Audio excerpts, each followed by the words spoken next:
Hi everyone, कैसे हैं आप लोग। तो ये एक बहुत ही बढ़िया सा सवाल है। और अगर हम लोग लॉज ऑफ मोशन की बात करें बिना फ्रिक्शन के, अगर फ्रिक्शन को एक्सक्लूड कर लिया जाए तो one of the best questions है ये। अगर हम बात करते हैं यूरोडोम की, ठीक है। बहुत मैथमेटिक्स नहीं लगना है, जैसा अमूमन करते हैं हम लोग क्वेश्चन को टफ बनाने के लिए। बहुत हार्डकोर कॉन्सेप्ट यूज़ करना है। चाहे वो कांस्टेंट रिलेशन की बात करें तो कांस्टेंट रिलेशन में भी आप देखोगे जो रटी रटाई चीज़ें हैं उससे ऊपर आती है जी। अगर आपको बेसिक आइडिया पता है देन आप कर पाओगे, कहीं से कोई मुश्किल नहीं आएगी। कैसे हमें एफ बनानी है वो सारे पॉइंट्स, ठीक है। तो मैं बहुत तरीके से इसको समझाता हूँ और इसका बड़ा फ़ायदा मिलेगा। देखो, क्वेश्चन सॉल्व कर लेना बहुत बड़ी बात बिल्कुल भी नहीं है, ठीक है। सॉल्व करते हुए आप बहुत सारी चीज़ें समझ जाएं वो बहुत बड़ी बात होगी, ठीक है। तो अब देखो, सबसे पहली बात कि भाई फ्रिक्शन तो है नहीं सर, किसी भी कॉन्टैक्ट पे आप देखें वी डोंट हैव फ्रिक्शन, ठीक है। So all the surfaces are smooth. किसी भी पॉइंट पे चले जाएं तो सभी सरफेस हमारे पास स्मूथ सरफेस हैं। अब क्या कह रहा है कि mass is M of the bar, ये बार हो गया और उसके नीचे एक प्रिज्म जैसा एक वेज रखा हुआ है, इसका मास कैपिटल एम दिया हुआ है, ठीक है। And this angle is alpha. अब इसमें कह रहा है कि भाई the masses of the pulley and the thread are negligible, ठीक है। Find the acceleration of wedge M. तो सबसे पहले हमें ये समझना पड़ेगा कि ये एम जो वेज है ये क्यों एक्सेलरेट होगा। तो हम फोर्सेस की बात करते हैं, तो जैसे अगर आप देखो तो इस टेंशन में आप कोई मना नहीं कर सकते, टेंशन लगना ही लगना है। और हमेशा याद रखना है जो टेंशन लगता है वो along the string and away from the body. तो अब देखो ये टेंशन एक यहाँ पे भी आ जाएगा, अगर हम इस पुली की बात कर रहे हैं, और इस पे यहाँ पे आएगा। यहाँ तक बिल्कुल क्लियर है सर। अब अगर आप देखोगे तो मैं यहाँ पे एक नॉर्मल कॉन्टैक्ट फोर्स दिखा पाऊंगा। नॉर्मल कॉन्टैक्ट फोर्स किस पे? तो इस वाले स्मॉल एम पे। तो अगर इसमें नॉर्मल कॉन्टैक्ट फोर्स है तो डेफिनेटली इस वेज पे भी उसका पेयर बन रहा होगा। ये कई बार आप समझ चुके हैं, किसी भी एक्शन का always action reaction pair available होता है अगर हम रियल फोर्स की बात कर रहे हैं। अब अगर तुम वेज का देखो तो बेटा इस एन का एक कंपोनेंट है जो एक्स एक्सिस पे आ रहा है, ठीक है। एक्स एक्सिस पे एक कंपोनेंट है जो एक्स एक्सिस पे आ रहा है, और टी का एक कंपोनेंट इधर है which is definitely less than this T. मतलब wedge is continuously experiencing a net force, some net force towards positive x axis. It means acceleration is inevitable, acceleration तो हो के रहेगा। अब हम लोग प्रॉपर तरीके से एफ पे पहुंचते हैं, लेकिन मुश्किल ये है कि भी इस बॉडी का एक्सेलरेशन ग्राउंड के फ्रेम में बहुत अजनबी अजूबा हो जाएगा जो तुम्हें परेशान करेगा। तो हमें यहीं पे समझना पड़ेगा कि क्यों ना इस बार के मोशन को वेज से ऑब्जर्व किया जाए ताकि काम बहुत आसान हो जाए। क्यों ना इस बार के मोशन को वेज से ऑब्जर्व कर ले ताकि हमें एकदम से अलोंग द इंक्लाइन, मतलब along the incline surface accelerate करता हुआ दिखेगा। बहुत बढ़िया। अब हम लोग यहाँ पे एफ बनाते हैं और हम सबसे पहले इस बार की एफ बना ले। तो सबसे पहले आप क्या करोगे, एम दिखा दोगे सर, कोई दिक्कत नहीं है। एम लिखने में कोई परेशानी नहीं है सर, ठीक है।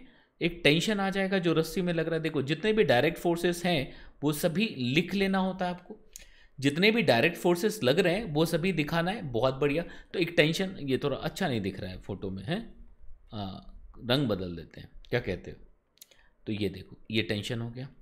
अब अगर हम देखें तो यहाँ पे नॉर्मल लग रहा होगा सर, यहाँ तक बातें समझ आ रही। तो ये जो हमने फोर्सेस देखे ये ग्राउंड के फ्रेम में देख लिया, लेकिन हमें क्या करना है, हमें तो विथ रेस्पेक्ट टू वेज लिखना है। और वेज जो है इस तरफ मान लो A1 से एक्सेलरेट हो रहा है, जो कि हमें फाइंड करना है।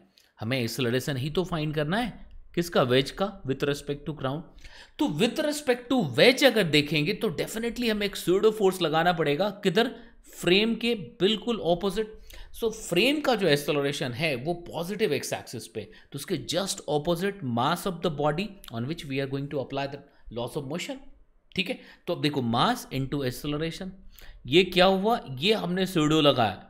फिर से देख लीजिएगा क्यों लगाया, तो स्यूडो फोर्स इसलिए लगाया बिकॉज हमने ये F non inertial frame that is wedge से बनाया है। अब यहाँ तक बातें बिल्कुल समझ आ गई सर, कोई दिक्कत होनी नहीं चाहिए। This angle is alpha, this angle is alpha. अब देखो हम यहाँ पे एक काम कर लेते हैं, हम इसका एक्सेलरेशन इधर A2 एज्यूम कर लेते हैं। हम क्या करते हैं, A2। What is A2 sir? A2 is the acceleration of small m with respect to capital M। Acceleration of small M with respect to capital M, क्योंकि हम नॉन इनिशियल फ्रेम में चले गए तो हम ऐसा लिख ही सकते हैं। अब हमारे पास जो इक्वेशन बनेगा बेटा, अब देखो इस तरफ देखो, मैं बहुत ध्यान से हर एक चीज बताने की कोशिश कर रहा हूं ताकि पूरा कॉन्सेप्ट एकदम सही होता चला जाए, साथ में आपकी जो प्रॉब्लम सॉल्विंग है वो भी बेटर होती चली जाए, ठीक है। तो अब अगर आप इधर देखोगे then we have M G sine alpha, कोई दिक्कत नहीं, एम जी का कॉम्पोनेंट लिख दिया जी।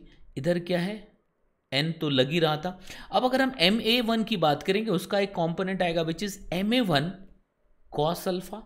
अब देखो ये सब कुछ लिख दिया। अब देखो यहाँ पे एम ए वन का एक कॉम्पोनेंट इधर भी आ रहा होगा बेटा, तो एम ए वन का कॉम्पोनेंट कितना, M A one sine alpha लिख सकते। अब देखो एम जी का एक कॉम्पोनेंट बच गया, वो दिखाना पड़ेगा हमें, ठीक है। तो एम जी का एक कॉम्पोनेंट इधर बचा कितना, तो एम जी कॉस अल्फा, बस।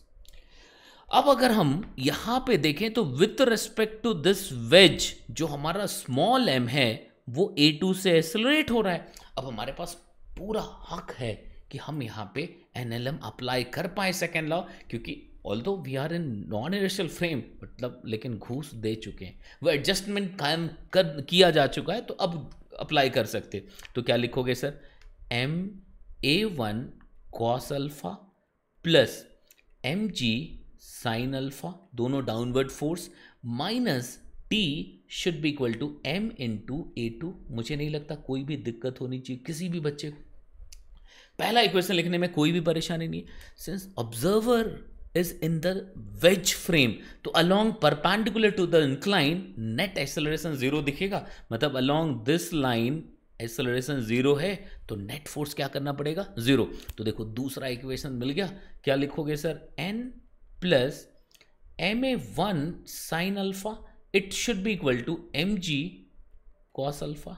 कोई प्रॉब्लम नहीं है सर, ये दो बातें लिख दी, बिल्कुल क्लियर है। अननोन जाता है, अभी मैं सब कुछ समझाऊंगा, पर ध्यान से समझना। हमने वेज की बात की, वेज के फ्रेम में उस बार की बात की, स्मॉल ब्लॉक की बात की, और हमने दो इक्वेशन लिख दिया। अब जरा वेज पे आते हैं, यहां पे भी दो तीन बातें बड़ी तसल्ली से समझेंगे सर। तो अगर हम वेज की बात करें सर, तो देखो पुली जो है इट इज द अभिन्न अंग ऑफ दिस वेज, मतलब इसको आप वेज का ही पार्ट कंसिडर करो, तो जो भी फोर्स पुली पे डायरेक्टली लग रहा है वो वेज पे कंसिडर होगा।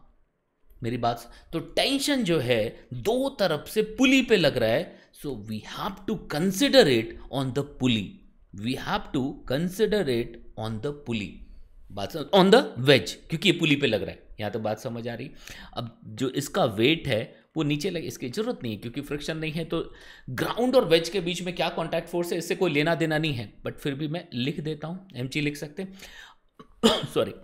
अब देखो एक नॉर्मल फोर्स जो वेज ने ब्लॉक पे लगाया था, तो ब्लॉक ने इस पे लगाया था इधर। अब अगर हम लोग एक्स एक्सिस की बात करें, अगर हम लोग एक्स एक्सिस की बात करें तो देखो बेटा, एक तो ये वाला टी है, लिख दिया सर, एक टी का ये कंपोनेंट होगा, if this angle is alpha this is also alpha, तो हम इसको लिख सकते हैं टी कॉस अल्फा। बात समझ आ रही है, वाई कंपोनेंट से कोई लेना देना नहीं था हमारा। अब देखो if this angle is alpha, तो अब अगर देखो तो ये देखो ये 90 माइनस अल्फा, तो ये भी अल्फा हो जाएगा क्या, तो देखो एक एन का कंपोनेंट आएगा which is N sine alpha, N sine alpha. बात समझ आ रही है। तो अगर मैं वेज की बात करूं तो एक्स एक्सिस पे we have these three forces, एक तो टी, इधर टी का एक कंपोनेंट, एन का एक कंपोनेंट। वाई पे लिखते तो बहुत सारी चीजें आती है, ग्राउंड से आता उसको मैं एन नॉट लिख देता हूं सर, एक वेट ये मैं इसलिए यहां पे जरूरत नहीं है, अभी जो मैं लिख रहा हूं अभी इस पर्टिकुलर क्वेश्चन में जरूरत नहीं, लेकिन अगर फ्रिक्शन दे दिया तो जरूरत हो सकती है ना, तो वो पता होना चाहिए। तो अब देखो टी के दो कंपोनेंट्स, एक इधर लिख दिया आपने तो एक इधर आ जाएगा sir T sine alpha, N का कंपोनेंट एक आपने लिख दिया एन साइन अल्फा, तो एन कॉस अल्फा। बात समझ आई। तो वाई से कोई लेना देना नहीं है, बट हमने लिख लिया, क्यों लिखा बात समझ आ गई।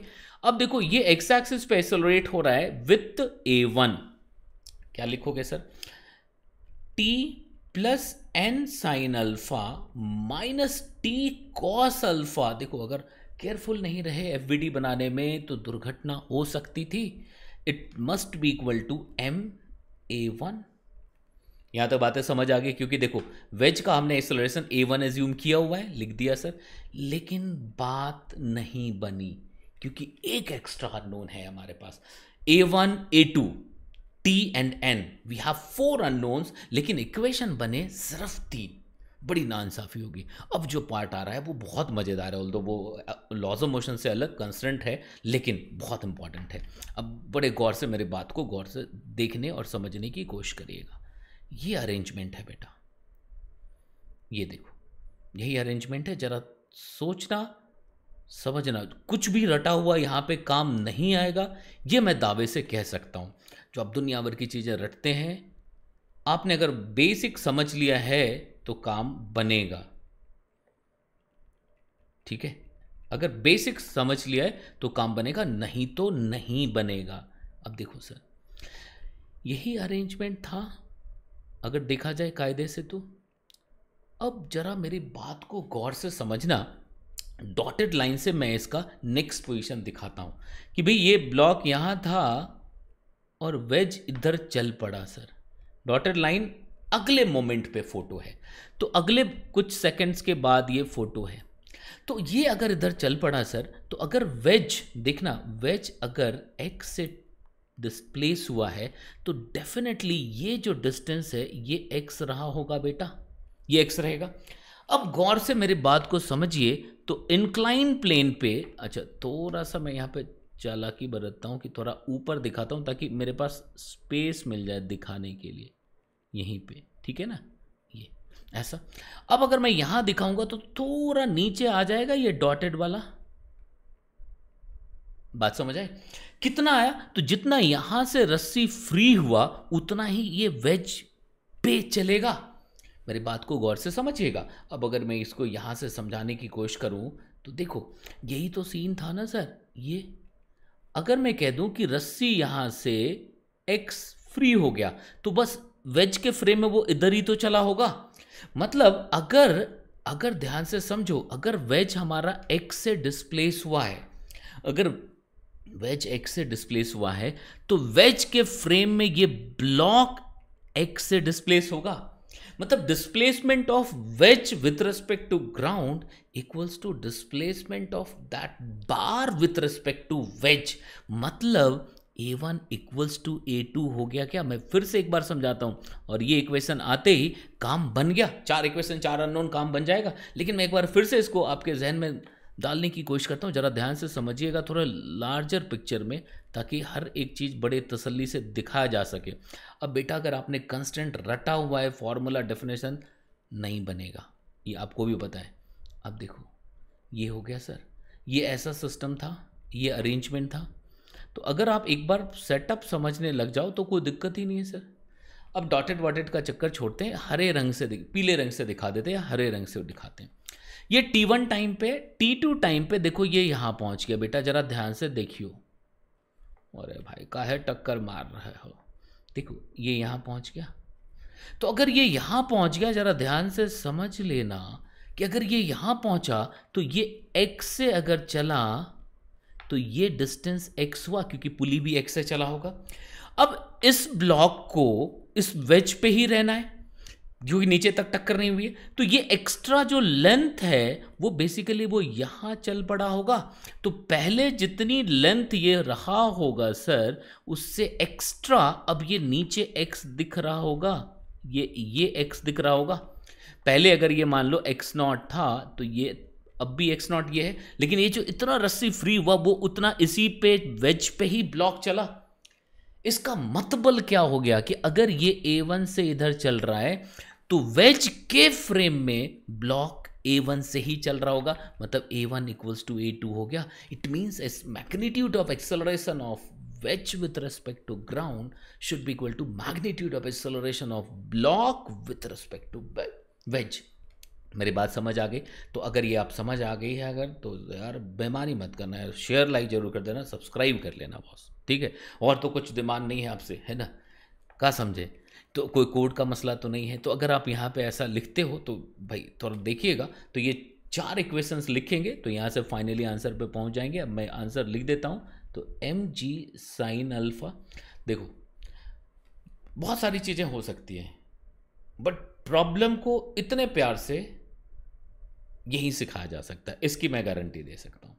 ठीक है, जिसका बड़ा फ़ायदा मिलेगा आपके प्रॉब्लम सॉल्विंग में। ठीक है, ये पक्का है। ये आंसर होगा, आप एक बार जरूर सॉल्व करिएगा सर। ठीक है, फिर मिलते हैं। तो यहाँ तक बातें समझ आई, दो टेंशन कैसे लिखा आपने, पता लग गया ये टेंशन दोनों वेज पे ही क्यों आए। ठीक है, तो चलिए फिर मुलाकात होती है आपसे, तब तक आप पढ़ते रहिए।